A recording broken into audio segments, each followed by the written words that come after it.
और पीछे जो ब्लॉक है और जिस गेट से आप लोगों ने एंट्री किया है ओल्ड गेट है 118 ईयर्स ओल्ड, पूरा सिंगल गेट 118 ईयर्स ओल्ड हो गया है। ये जेल 1906 में बना था और दो फ्लेम यहाँ पे जल रहा है, दोनों सेम जोत है, स्वातंत्र जोत शहीदों से रिस्पेक्ट में जला है।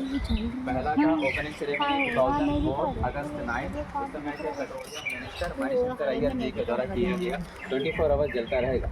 सेकंड जोत का ओपनिंग सेरेमनी 28 मई 2016 उस समय के पेट्रोलियम मिनिस्टर धर्मेंद्र प्रधान जी के द्वारा। दोनों में जितने भी एलपीजी गैस सिलेंडर यूज होता है Indian oil corporation free gift करता है, लगभग 48 सिलेंडर पर मंथ कर देते हैं। सेंटर में है प्लेटफॉर्म और एक कॉलम, इसको बोलते हैं मार्टियस कॉलम। शहीद स्तंभ है 1857 से लेकर 1938 के बीच में जितने भी फ्रीडम फाइटर शहीद हुए सभी की स्मृति में इसे तैयार किया। इसका ओपनिंग सेरेमनी हुआ था 23 फरवरी 1985 उस समय के प्रेसिडेंट ज्ञानी जेल सिंह जी के द्वारा। ब्रिटिशर्स के समय में उसी प्लेस पे फ्रीडम फाइटर्स के लिए हॉस्पिटल भी था, तो हॉस्पिटल टूट गया, अब वहीं पे शहीद स्तंभ बन गया। अंकुर कर रहा काफ़ी ओल्ड पीपल ट्री है, जेल के कंस्ट्रक्शन से पहले ट्री वहीं पर है, 1893 से पहले का ट्री है, लेकिन आप लोगों को नहीं लग रहा होगा इतना ओल्ड ट्री। और नाइट में जो शो होता है लाइट एंड साउंड, उसमें यही ट्री विटनेस के तौर पर स्टोरी सुनाता है। फ्रीडम फाइटर्स आए थे, क्या क्या टॉर्चर ब्रिटिशर्स ने किए हैं, स्टोरी सुनाने के लिए स्पीकर में जो वॉइस है वो फिल्म एक्टर आशीष विद्यार्थी जी का वॉइस है। पहले का जो old light and sound show था उसमें वॉइस ओम पुरी जी का था, इस बार वॉइस चेंज कर दिया। जून 28, 1990 एक साइक्लोन में ये पेड़ जो है जड़ से उखड़ कर गिर गया। फिर लाइट एंड साउंड की ओरिजिनलिटी को बनाए रखने के लिए उसी ट्री को काट करके फिर से वहीं पर रिप्लांट कर दिया। अब उसका ही एक ब्रांच है जो बड़ा हो रहा है, इसलिए पेड़ न्यू लग रहा है, क्योंकि 100 ईयर्स पेड़ काफ़ी बड़ा रहेगा। पीछे 2 रूम है आगे जा करके, दोनों ओरिजिनल रूम है। फ्रीडम फाइटर्स के लिए किचन था, उनका खाना वहीं पे बनता था, अब उसे ऑफिस बना दिया, उसके अंदर पहले का कुछ भी नहीं। और उसके आगे में फांसी घर। हम शुरुआत करेंगे सेलुलर जेल के फांसी घर से, पहले फांसी घर, उसके बाद वर्क शेड और उसके बाद जेल। चलो चलो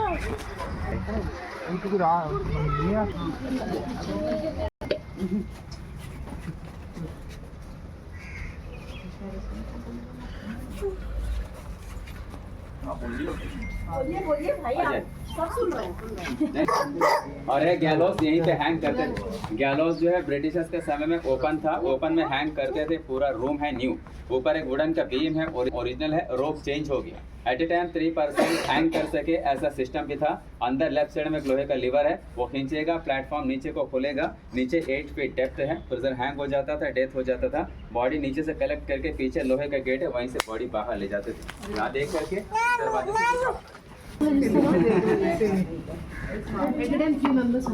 3 people at a time। आ जाओ, लीवर भी है जो।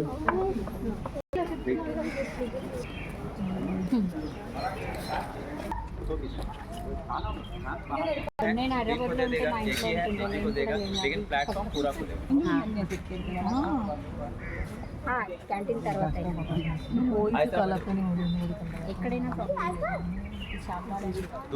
सेलुलर जेल के गैलोज में किसी पॉलिटिकल फ्रीडम फाइटर को हैंग किया गया ऐसा हमारे पास में कोई रिकॉर्ड नहीं, क्योंकि हैंग करने के लिए किसी को अंडमान नहीं लाते थे। इंडिया में जेल थे वहीं पे हैंग करते थे। अंडमान जो फ्रीडम फाइटर्स आते थे मैक्सिमम आते थे लाइफ टाइम इम्प्रिजमेंट, आजीवन कारावास। फिर ये आने के बाद पॉलिटिकल फ्रीडम फाइटर्स का टॉर्चर में डेथ हुआ था, बीमारी से डेथ हुआ था, फोर्स फीडिंग से डेथ हुआ था। एक सिंगल सुसाइड केस भी था इंदु भूषण रॉय जी का। तो फोर्स फीडिंग तब करते थे जब फ्रीडम फाइटर हंगर स्ट्राइक करते थे। हंगर स्ट्राइक को विड्रॉ करवाने के लिए पहले मुंह से खिलाते थे, खा नहीं रहा तो हाथ पाँव बांध करके नाक से ट्यूब डाल करके पंप के द्वारा लिक्विड पिलाया गया, चावल का मांड और मिल्क। अब उस वजह से जो है 10 डेज़ के अंदर 3 फ्रीडम फाइटर्स का डेथ हुआ था 1933 में। नाम था महावीर सिंह, मोहित मोहित्रा और मोहन किशोर नामदास जी। यहाँ हैंक उन्हीं को किया जो अंडमान आने के बाद फिर से यहाँ पे किसी ब्रिटिश ऑफिसर को मारा हो, सिपाही को मारा हो, जेल तोड़ करके भागने की कोशिश की, उनके ऊपर फिर केस चलेगा। उसके बाद फैसला होगा हैंक करो, तब यहाँ पे हैंक करते थे। कितने लोगों को हैंक किया गया इसका कोई रिकॉर्ड नहीं। आज प्लेटफॉर्म में बाइक लगती है।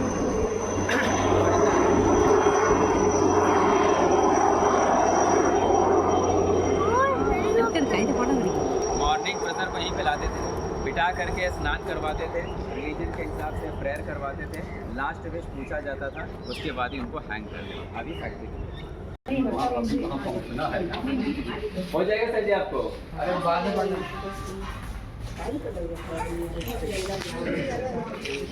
तो ये वर्कशेड है, इसे बिल्डिंग के लिए बड़ा वर्कशेड था। अब इसे मॉडिफाई करके आधे में फोटो गैलरी बना दिया, सब कुछ चेंज कर दिया। प्ले कुल इधर भी आ दिखाई दे। ऐसे बहुत सारे थे, एक बचा है। कोकोनट का ड्राई खोपरा भरेगा, साइड में जो वेट लगा देगा, वेट लगेगा, चेन टाइट हो जाएगा, प्रेशर सेंटर में जाएगा। फिर जब पकड़ करके घुमाएगा, बीच वाला ठीक से घूमता रहेगा, कोकोनट क्रश होता रहेगा, अंदर एक पाइप, गड्ढे में बर्तन, ऑयल उसमें कलेक्ट होता रहेगा। 1 डे में 1 फ्रीडम फाइटर को 30 पाउंड कोकोनट ऑयल निकालना पड़ता था, लगभग 15 किलोग्राम के करीब। मस्टर्ड ऑयल निकालने देंगे तो 10 पाउंड पर डे, 5 किलोग्राम के करीब, जो दिन भर में ऑक्स भी नहीं निकाल पाते थे। जब ऑक्स नहीं निकाल पाते थे दिन भर में, इतना तेज इंसान कहाँ से निकाल पाएगा, नहीं निकाल पाते थे, पनिशमेंट भी दिया जाता था। कुछ फ्रीडम फाइटर इसे चलाते चलाते थक जाते थे और कुछ चलाने से इनकार करते थे, तो ब्रिटिशर्स उनका हाथ पकड़ करके इस पाइप के साथ रस्ते से बांधते थे। जब वो नहीं चला पाते थे, पीछे से चाबुक से मारते थे। काफी फ्रीडम फाइटर ये काम करने के बाद बीमार पड़ जाते थे, कुछ का मानसिक संतुलन बिगड़ जाता था, कुछ का डेथ भी हो जाता था। इसका टोटल वेट है 150 किलो।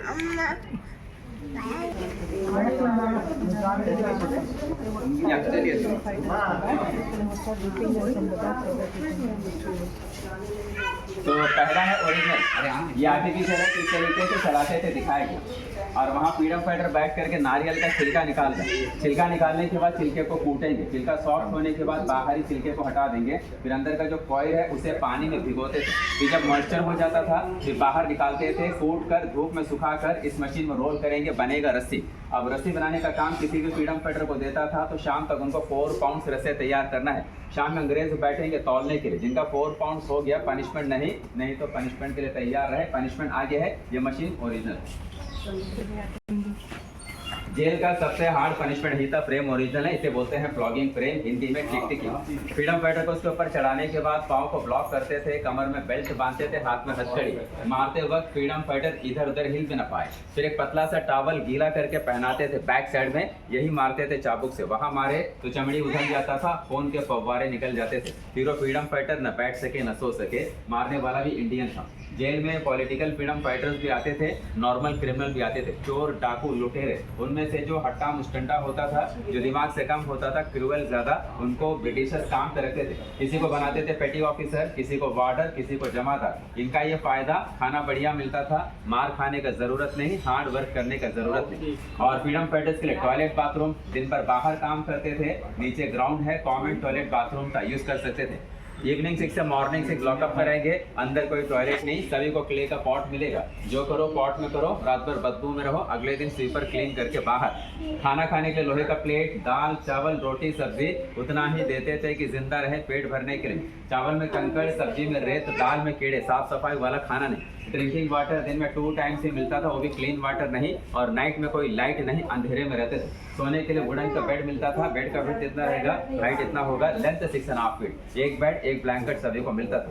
और अंडमान को काला पानी किसने बोलते हैं? काला पानी जो है, काल और पानी, ये 2 शब्द से मिल करके बना है। काल संस्कृत शब्द है जिसका मतलब होता है समय, टाइम, मृत्यु। अब कोई प्रिजनर अंडमान आ गया तो समझ लीजिएगा काल के मुंह में चला गया।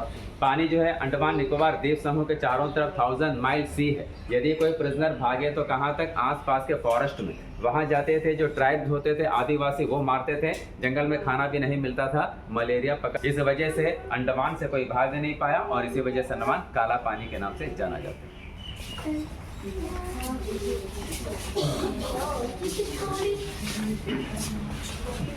मॉडल है ओरिजिनल ही। जो फ्रीडम फाइटर फर्स्ट टाइम अपना वर्क कंप्लीट नहीं कर पाते थे उनको 2 डेज के लिए वो गनी बैग का ड्रेस, बोरे का बना हुआ ड्रेस पहनाते थे। वो पहनने से गर्मी ज़्यादा लगेगा, इचिंग होता रहेगा। यूनिफॉर्म, कुर्ता, हाफ पैंट, गले में होगा लोहे का रिंग, लोहे का प्लेट, आइडेंटिटी लिखा होता था, कितने ईयर से कितने ईयर का इम्प्रिजमेंट मिला है जेल के अंदर। 3 types of punishment fitter. Chain fitter जिनको पहनाते थे पनिशमेंट के लिए 1 ईयर, उसमें ज़्यादा डिफिकल्टी नहीं है। कमर में चेन, पाँव में चेन, लेकिन हाथ फ्री है, चल फिर सकता है, चलते वक्त वेट रहेगा पाँव में। बार फिटर 6 मंथ, चलते वक्त बार पकड़ करके चलो, काम करते वक्त छोड़ दो। थर्ड है क्रॉस बार फिटर, 10 डेज के लिए, डिफिकल्टी उसी में ज़्यादा है। पाँव के सेंटर में रॉड है, पाँव डिस्टेंस में रहेगा। जबरदस्ती से चल नहीं पाते थे, बैठ नहीं पाते थे, तो हर फ्रीडम फाइटर्स के पाँव में घाव हो जाता था, क्योंकि चलते वक्त रॉड उनके पाँव से घिसता जाता था। आई बाहर चलेंगे जेल में।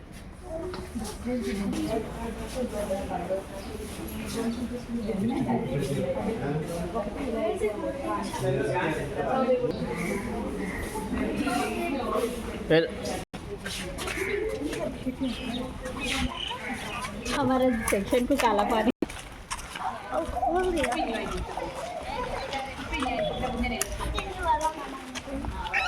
इसमें देखिएगा कुछ बिल्डिंग छोटा है और कुछ बिल्डिंग अंदर, कुछ बिल्डिंग बड़ा भी है।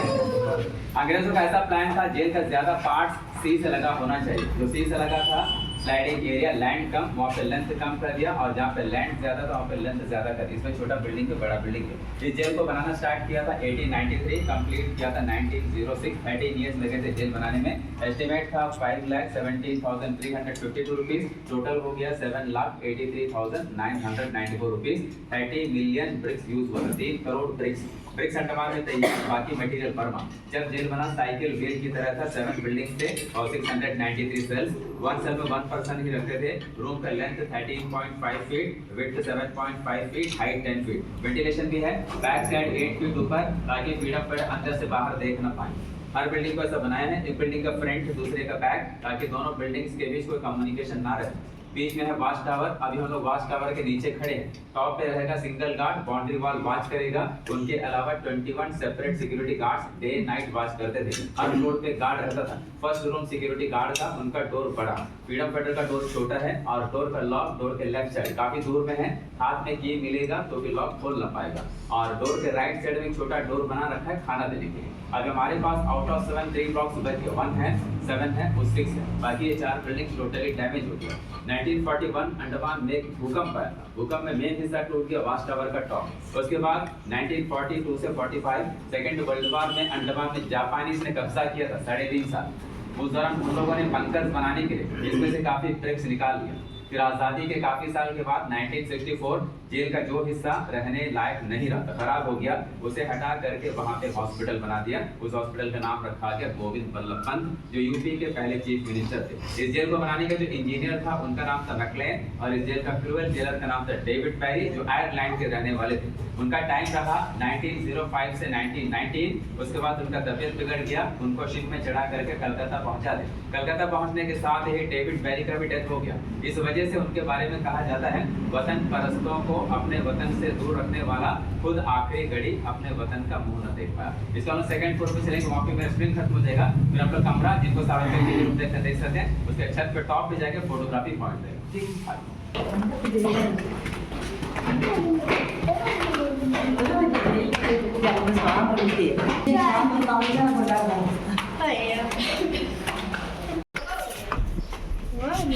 बच्चों का हाथ ना छोटे छोटे बच्चों का हाथ ना। छोटे बच्चे अपनी मम्मी का हाथ पकड़ो।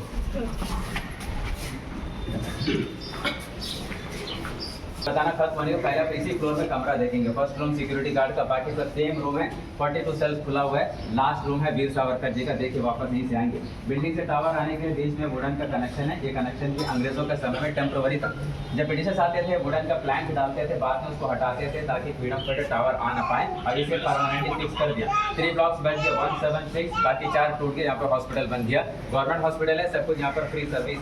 फ्रीडम फाइटर्स का लिस्ट है, कौन कौन से स्टेट से कितने कितने फ्रीडम फाइटर्स इस जेल में रहे थे, state wise year wise. Bombay से कितने, पंजाब, बंगाल, आसाम, यूपी, बिहार, मद्रास, आंध्र, दिल्ली, मैक्सिमम बंगाल फिर पंजाब। 15 स्टेप चढ़ेगा तो भी समुद्र का नजारा दिखाई देगा। किसी को और टॉप पे जाना है 30 स्टेप से, वहाँ से भी सी का व्यू देखने को मिलेगा। ऊपर जाएंगे, बच्चों को हाथ बिल्कुल ना छोड़े और साइड में बैठ करके फोटोग्राफी ना करे, डेंजर प्लेस से गिरने का डर। सामने छोटा सा आइलैंड दिखेगा जहाँ पे रेड कलर का बिल्डिंग होगा, काफी सारे नाम, Netaji Subhash Chandra Bose island, old name Ross island, Britishers का कैपिटल था, पेरिस ऑफ ईस्ट कहा जाता था। इतना डेवलपमेंट था, अब सब कुछ खराब हो गया। आज जाएंगे घूमने, टूटा हुआ बिल्डिंग, कुछ बिल्डिंग को मेंटेन करके रखा है, डियर, पीकॉक देखने को मिलेगा। लेफ्ट साइड में यहाँ से जॉइंट आइलैंड है, जगह का नाम है नॉर्थ बे। कॉर्नर में एक लाइट हाउस भी है, रेड एंड व्हाइट कलर का, वहाँ लोग जाते हैं स्नॉर्कलिंग, स्कूबा डाइविंग करने के लिए। और 20 रुपीज़ का जो गोल्ड नोट है रेड कलर का, उसके बैक में जो फोटो है और नॉर्थ बे का फोटो है, फोटोग्राफी करके वापस लौटना। सारे फ्रीडम फाइटर्स का रूम आइडेंटिफाई नहीं है, सभी का रूम चेंज होता था। वीर सावरकर जी का भी रूम चेंज हुआ था। सावरकर जी को जेल में रखा गया 10 ईयर्स 1911 से 1921। उनको लंदन से अरेस्ट करके इंडिया लाते वक्त शिप जब मार्सेलस हार्बर के निकट से गुजर रहे थे, उस दौरान सावरकर जी ने जहाज का टॉयलेट का साइड का ग्लास तोड़ करके जंप किए बाहर और स्विमिंग करके चले गए मार्सेलस हार्बर, फ्रांस। वहाँ फ्रांसीसी गार्ड्स ने पकड़ लिया, अंग्रेजों को हैंड ओवर कर दिया। अंग्रेज इंडिया लेकर के केस चला, उसके बाद उनको अंडमान लाए थे 1911। डरते थे, एक बार वहाँ से भाग गया है, दोबारा न भागे, इसलिए इसने कड़े पहरे में रखा कि उनके जो बड़े भाई थे गणेश दामोदर सावरकर जी इसी जेल में थे, लेकिन दोनों भाई 2 साल तक आपस में मिल नहीं पाए, एक ही जेल में रहते हुए। 1921 सावरकर जी को जेल से ट्रांसफर करवा दिया रत्नागिरी महाराष्ट्र। कुछ साल वहाँ पे हाउस अरेस्ट में रखने के बाद उनको रिहा कर दिया। उनका डेथ 26 फरवरी 1966, तब उनका एज 83। आज अंडमान का एयरपोर्ट उन्हीं के नाम पे है। उनके कमरे में उनका तस्वीर है, बेड है, कंबल है, 2 बर्तन, खाना खाने का प्लेट, पीने का पानी का पॉट मॉडल के रूप में रखा हुआ है। जेल अंग्रेजों ने बंद कर दिया सेकंड वर्ल्ड वॉर से पहले। सितंबर 1937 से जनवरी 1938 सारे फ्रीडम फाइटर को वापस मेनलैंड भेज करके काला पानी का जरिए बंद कर दिया। 42 से 45 जापानीज रहे, जापानियों को अंग्रेजों ने फिर सरेंडर करवा दिया 1945 में। काफी सारे बॉम्ब गिरा दिए, जापानी भी सरेंडर हो गया। 45 में जापानीज लौट गए। उसके बाद 1.5 साल अंग्रेज रहे, हिंदुस्तान आजाद हो गया 1947। अंडमान से अंग्रेज वापस लौट गए और 1858 में जब अंडमान ने प्रिजनर को भेजना शुरू किया था, यहाँ पे हर तरह के प्रिजनर आते थे और आने के बाद सिस्टम क्या था, जो एक बार अंडमान आ गया, सजा कंप्लीट हो या सजा में छूट मिले तो भी उनको मेन लैंड वापस नहीं भेजते थे, अंडमान में बसाते थे, जमीन देते थे, खेती बाड़ी करके यही करो। तो आज अंडमान के जो लोकल्स है उन प्रिजनर का ही जनरेशन है। सोलर जेल में जो फ्रीडम फाइटर्स आए थे मैक्सिमम वापस लौट गए, कुछ फ्रीडम फाइटर अंडमान में भी सेटल हुए। ऐसे अंडमान का आबादी 1858 से शुरू होता है। तो जिनको लास्ट तक जाना जा सकते हैं, बाकी जो कमरा देखने के लिए देख सकते हैं, इसका प्रॉब्लम नहीं हो, फिर फोटोग्राफी करके पहले आप कमरा देखें। हाँ, ये लोहे का रॉड, इसके अंदर से आकर इधर लगा, इधर लगा, ताला इधर होगा, हाथ में चाबी मिलेगा, ताला खोल नहीं पाएगा। एक सेल में एक फ्रीडम फाइटर को रखेंगे। खाना देने के लिए छोटा सा डोर साइड। गार्ड रूम किधर था? वो सिक्योरिटी पास, डोर बड़ा है। हाँ हाँ, बाकी सब सेम एक जैसा ही कमरा। चलो घुसो, किसको जेल में डाल नहीं डालने का